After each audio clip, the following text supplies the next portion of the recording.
Krisis hutang global, khususnya di negara-negara Afrika, menimbulkan ancaman besar kepada kestabilan ekonomi dan kesejahteraan manusia.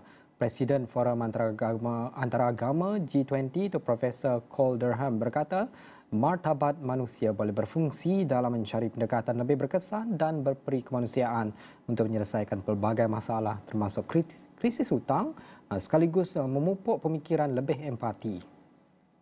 And what people are particularly wrestling with is countries like a lot of African countries who are sort of need some kind of debt relief.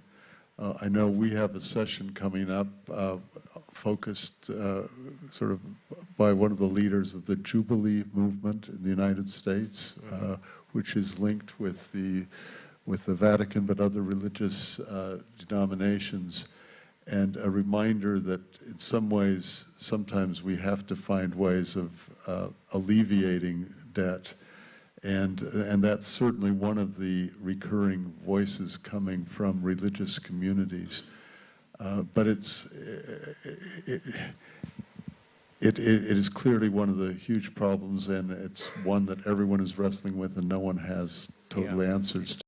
Pengarah Pusat Antarabangsa untuk Undang-Undang dan Pengajian Agama Universiti Brigham Young, Profesor Brett Schaff pula menegaskan, martabat bukanlah sejenis algoritma yang membantu menyelesaikan masalah. Sebaliknya, ia boleh berfungsi sebagai garis panduan membantu minda mencari jalan penyelesaian terbaik.